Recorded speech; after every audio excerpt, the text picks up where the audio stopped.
Good morning. It's Uncle Lou here. Yep, God bless America. Welcome to Coffee Talk with Uncle Lou. Yep, my coffee here.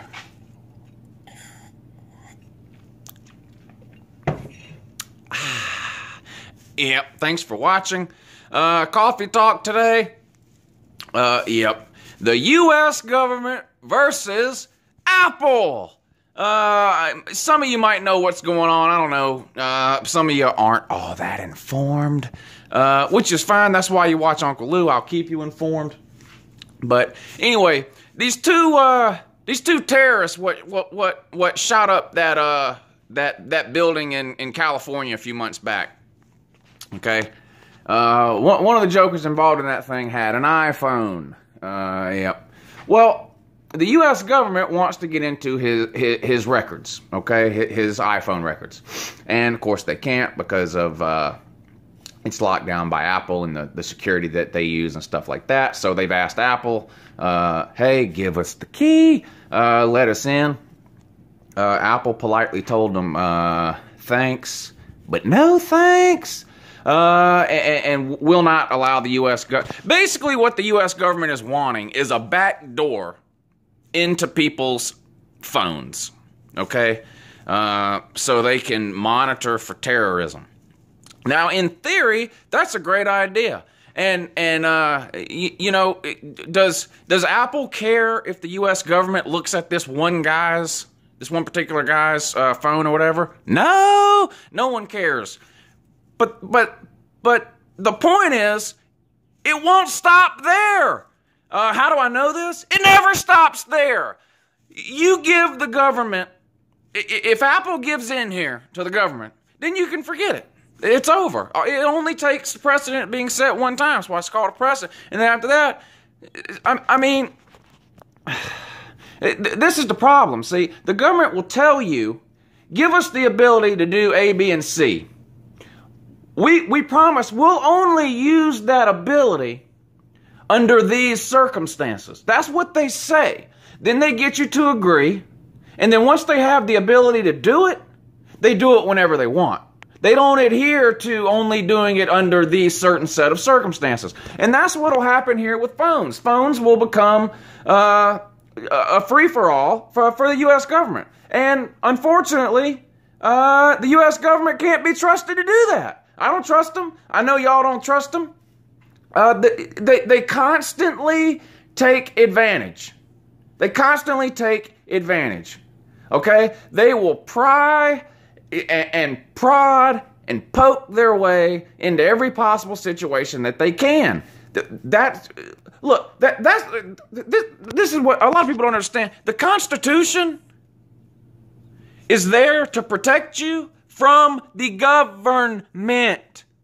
That's what the Constitution is for, okay? Look at the Second Amendment, for example. The gun amendment, okay? The Second Amendment is not there. You don't have the right to keep and bear arms to protect yourself from a meth head breaking into your house. That's not why you have that right. You don't have the right to keep and bear arms so that if you're in a movie theater and somebody comes in there, you can shoot back. That's not why you have that right. You have the right to keep and bear arms to protect you from the government. Because why? Because the government will take as much as they can, whenever they can. Period. And it's the same with the Fourth Amendment. The Fourth Amendment protects you from the government as well, illegal search and seizures. If you give a little, they will take a lot. That's not an opinion. This has been happening for 250 years. That's why you have those protections built into the Constitution and the Bill of Rights.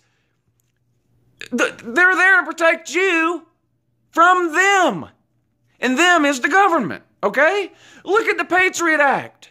Okay, for 200 years, you had a set of circumstances and hoops that you had to jump through as a government official to do certain things. Well, the World Trade Center comes down, the Patriot Act's passed in the middle of the night while you sheep were sleeping, and now the genie's out of the bottle. You can't put it back in. All right. Now they can no-knock warrants.